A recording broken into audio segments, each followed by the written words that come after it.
Hello, after we introduce the different ways we classify the cost, let's do a small practice so we can understand better how we can classify a cost item into the right categories based upon your purpose.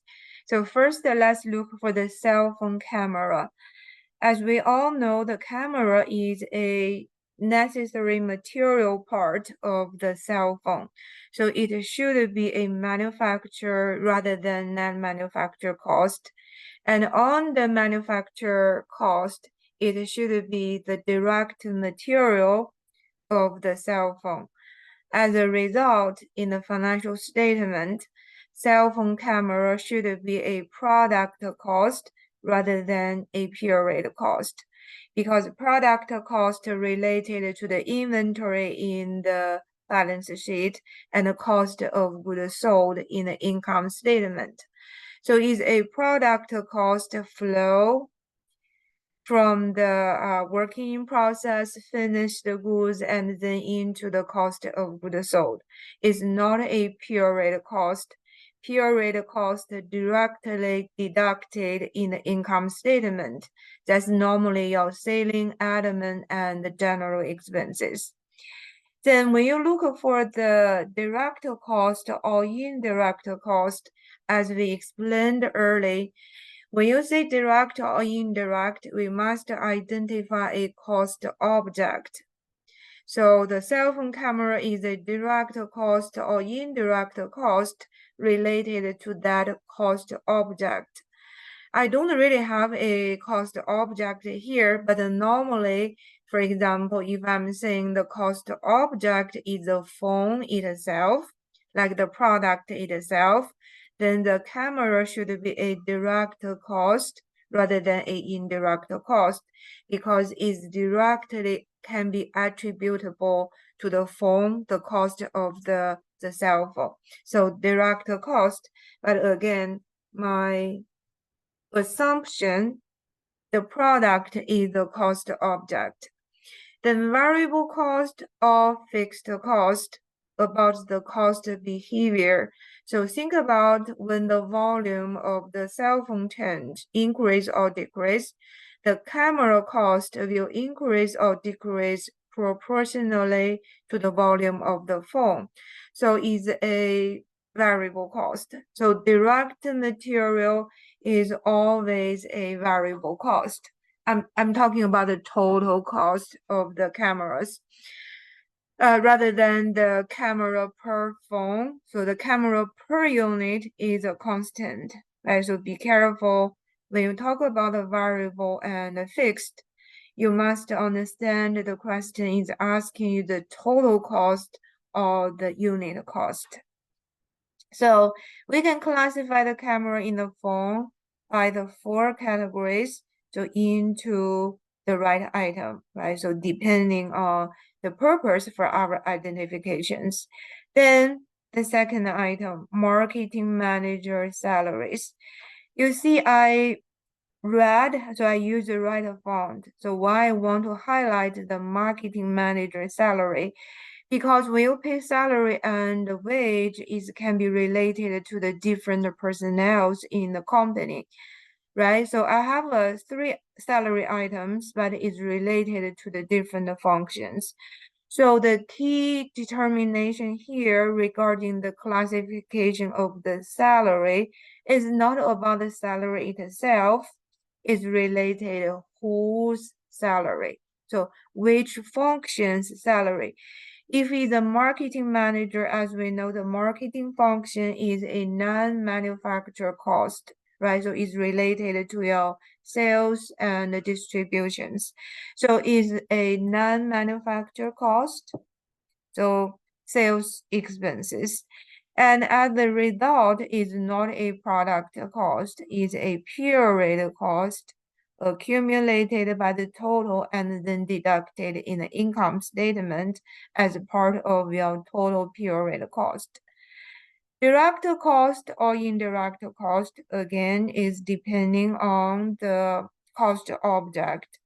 If I'm relating to the product, then it's an indirect cost because it's not related to the product, like the phone or any other products directly. So you can say indirect cost. But if I'm looking for the total expense for the marketing department, like I'm saying is a direct cost if my cost object is the sales department. Okay, I'm making different assumptions. So be careful. Okay, when you try to decide direct and indirect, you must identify the cost object first. And the variable or fixed cost, most likely the marketing manager will have a fixed number of the managers and their salary and expense will be a fixed expense for the total rather than variable. Normally, the variable cost related to wage and salaries should be the direct labor, or the labor or assembly, or like the production workers, their wage and salary increase or decrease with the product volume, then it can be variable. But most other like management salaries, they are always the fixed cost.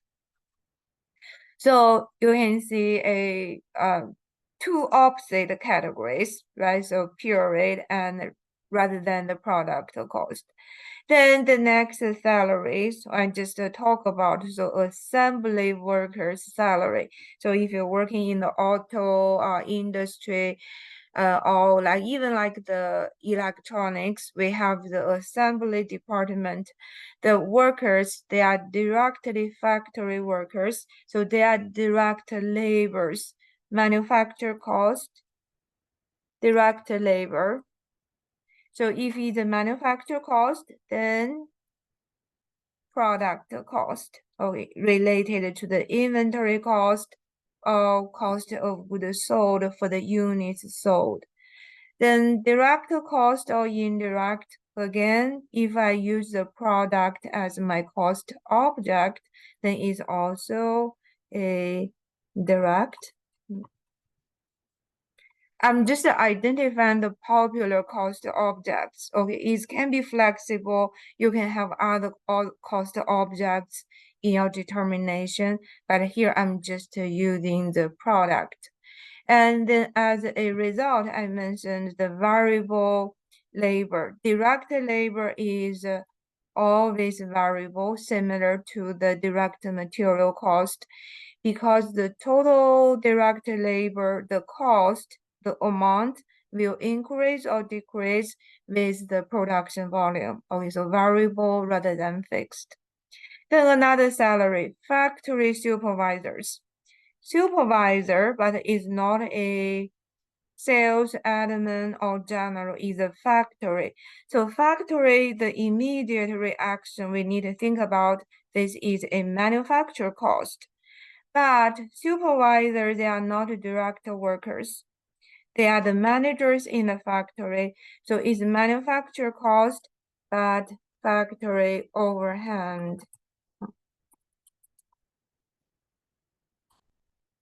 Remember, we have three types of manufacture cost: direct material, direct labor, and factory overhead as all of the collective supporting expenses in the factory facilities. So manufacture cost, but overhead. Then it's also a product cost related to the product. Direct or indirect, if I continue use the product as my cost object, these are indirect because it's not a direct part of the product. It's supporting or is supporting all of the productions like utilities, supervisors, depreciations. So indirect cost, if I use the product as a cost object, and then variable or fixed, most likely the supervisor's salary are fixed cost if we have a certain number of the supervisors. Sometimes if we have a little bit of flexibility, so we may have a mixed cost or step fixed cost, but it normally won't be a variable cost. So direct material, direct labor are always variable. Most overhead, most overhead are fixed cost.